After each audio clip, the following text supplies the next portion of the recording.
гледате вестите на Сител. Во студиото со вас Деспина Тодоровска. Добар ден и ви благодарам за вниманието. Утрово стартуваше судењето за поранешната антикорупционерка Татјана Димитровска. Таа одговара за оддавање државна тајна и компјутерски фалсификат. Според обвинението, таа на лице обвинето во случајот адетив му пренесувала информации од предмет кој за него се водел во антикорупцијската комисија. Таа одговара и за фалсификување на сертификатот за државна тајна, бидејќи во нејзино име друг го полагал електронскиот испит. Според адвокатот на Димитровска нема докази за делата за кои таа е обвината, па очекува да биде и ослободена. Од обвинителството пак посочуваат дека се уште трае анализата на мобилниот на Димитровска, кој може да открие и нови информации за случајот. Јас очекувам за Татјана Димитровска ослободителна пресуда. Тоа е се што можам во овој момент да кажам, бидејќи ние доставивме во меѓувреме докази кои целосно го дискредитираат обвинението против неа, и тоа докази од антикорупцијската комисија, извештај од 30 јули 2025 година со кој се потврдува тезата на одбраната дека не е остварено законско битие на кривичното дело оддавање службена тајна. Анализата на телефонот е при крај, имајќи предвид дека се работи за околу 250.000 електронски записи од телефонот на претседателката. Меѓутоа, сакам да ве известам заедно со колегата дека паралелно додека се врши анализата на податоците од телефонот, обвинителството превзема и други действија согласно закон, како што се прибавување на потребни податоци од надлежни институции, сослушување на сведоци по однос на одредени индиции кои што произлегуваат од овие податоци.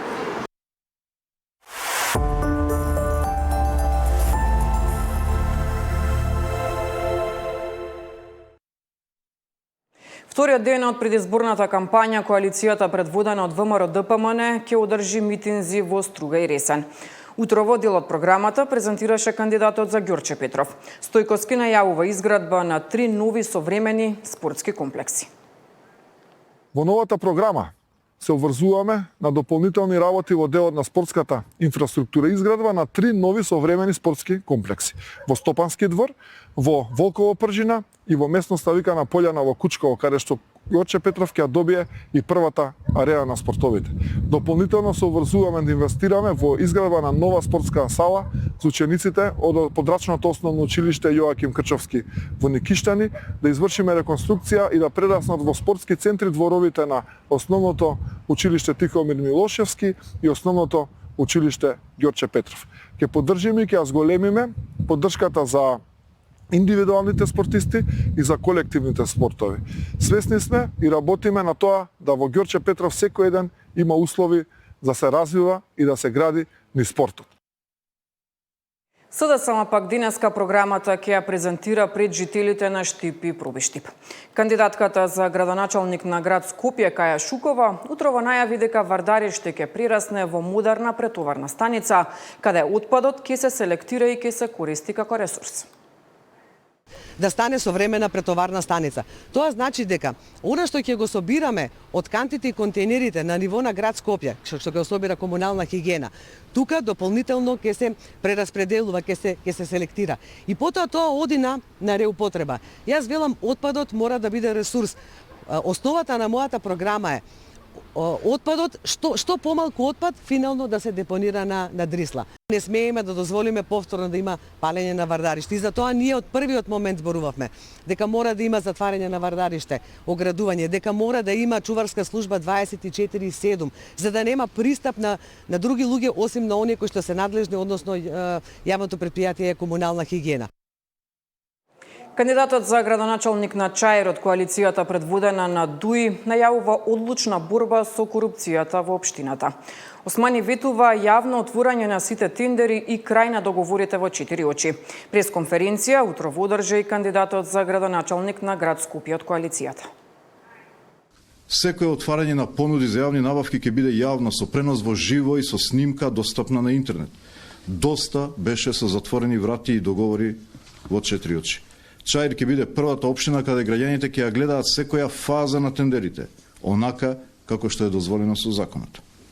Второ, независен мониторинг. За прв пат целиот процес на избор на најповолен понудувач ќе биде под надзор на експерти и невладини организации специализирани за корупција.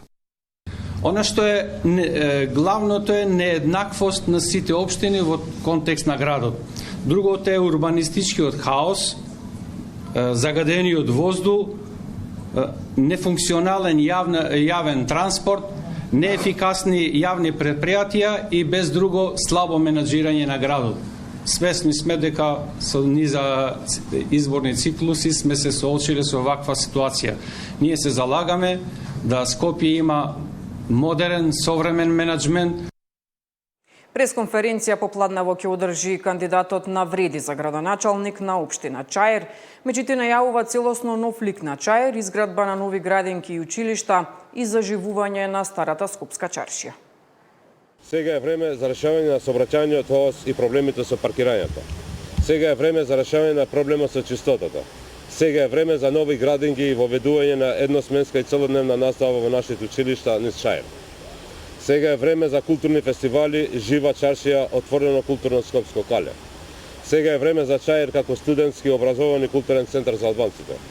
Чаир не заслужува да биде само поле за остварување на празни политички кариери. Чаир не заслужува делегирани раководители кои спроведуваат туѓи политички агенти.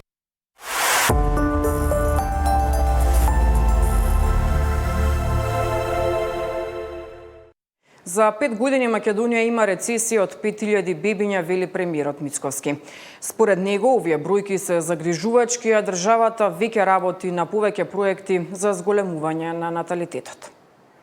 Но за 20 до 25 години, тоа што ќе им го оставиме на тие генерации по нас, ќе биде озбилен предизвик. Зошто? Затоа што тогаш се плашам дека ќе бидеме држава под 1 милион жители, и тогаш ќе имаме на еден пензионер еден вработен. Тоа значи колапс за пензискиот фонд, тоа значи колапс за здравствениот фонд. Секој оној кој што си игра играчки и кој што не го разбира колку е ова озбилно, не мисли добро на државата. Нека ме нарекуваат конзервативен, заостанат, како сакаат нека ме нарекуваат, но ова мора да биде прв приоритет на оваа влада и на сите следни влади, а тоа е многу детните семејства. Вработените во паркови Зеленило и нивните кирки фирми денеска протестираа на Илинденска. Си уште немаат земено плата за август, а од утре остануваат и без здравствено осигурување. Ако до крајот на денот не добијат пари, од утре најавуваат блокади на Илинденска, Партизанска и мостот Гоце Делчев. Колку што знаеме, нашите сознанија кои што ги добиваме е дека од страна на град Скопје е префрлена одредена сума на пари. Таа е моментално во Трезор, некаде по нашите информации околу 23 милиони, меѓутоа се уште не достигаат пари за исплата на августовската плата, некаде околу 25 милиони денари. Тоа е сума која што е потребна само за исплата на платите на вработените во ИП паркови Зеленило Скопје. И покрај оваа сума се потребни дополнителни средства за исплата на платите во доелите Флораком и Луна. Немаме информација, значи, понатаму како се размислува од страна на раководството на ЈП паркови Зеленило за обезбедување на потребните средства за исплата на плати и ќе нагласам дека доколку во текот на денешниот ден не се исплати платата, ние продолжуваме со протестите и утре во истиот период од 10 до 12 часот. Меѓутоа, протестите ќе бидат порадикални, односно со блокирање на повеќе улици, односно повеќе раскрсници во градот Скопје. Денеска се одржа ново рочиште за таткото на фудбалерот на Шкупи, кој нападна двајца фудбалери на младинската екипа на Брегалница. На денешното судење беше обезбеден превод на албански јазик, пошто исказ дадоа повеќе сведоци.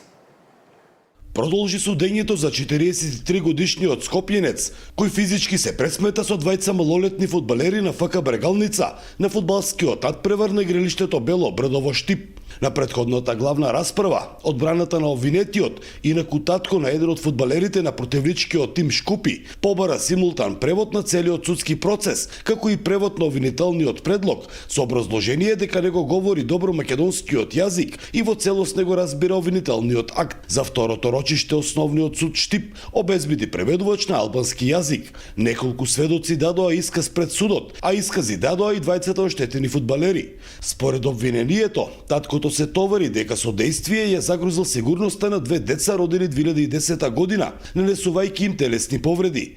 Освен тоа, кај оштетените останатата присутна публика и во јавноста предизвикал чувство на несигурност, загрозување и страф. Инцидентот се случи во 89-та минута од надпреворот, кога судијата поради прекршок доделил втор жолт картон, со што го исклучил од игра синот на осомнечениот, кој играл за ФК Шкупи. Незадоволен од одлуката, најпрвен синот се однесувал неспортски и со тупаници и клоци се обидел да се пресмета со еден од фудбалерите на ФК Брегалница. Тогаш на терен влегол таткото и тој со тупаници и клоци почнал да ги удира двете деца, нанесувајќи им телесни повреди, повеќе најбиеници и скршеници на нос без дислокација. На игралиштето влегли и други лица од публиката, кои спречиле на тамошна ескалација на настанот. Ново рочиште е закажано за 2 и 3 октомври, кога треба да се сослушаат останатите сведоци, а потоа ќе треба да се произнесе судот. За Сител, Трајан Ристовски.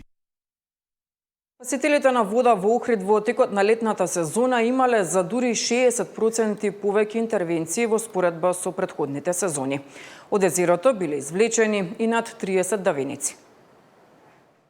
Бурна сезона ова лето имаа спасителите на плажите долж Охридското езеро. Интервенциите според податоците биле зголемени за 60% споредбено со изминатите години. Имало околу 1400 укажување на прва помош и 31 излекување на давеници кои не ги почитувале препораките. Имаше доста интервенции на сунчаници, на колабирани лица, на лица со скршеници на екстремитетите, повреди на главата, одскокање секако од непочитување на она што е ред на капалиштето. Тоа се најчестите интервенции за прва помош, а околу давениците најголем број интервенции имавме на плажата кај Свети Наум, каде што истекува Црниот Рим, односно се влева во Охридското езеро.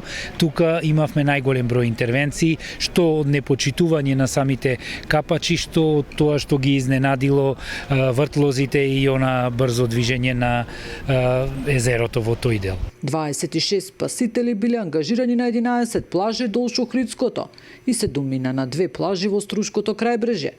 Иако е законска обврска на сите концесионери да имаат безбедни капалишта, за жал тоа со години не се почитува. Не би сакал да нагаѓам на што се должи тоа, но секако дека голем број капачи не ги почитуваат препораките и на самите капалишта, но и на спасителите на вода, се капат на своја рака без тоа да може да го направат онака како што е потребно. Од Црвениот крст посочија дека за жал и ова лето бродот амбуланта со кој многу побрзо се интервенира и се врши пренос на патнице од корист и за пожарникарите за гасење на пожари во тешко пристапни делови не профункционира.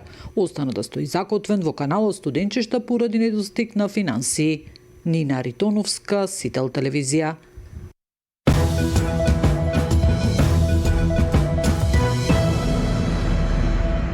Следува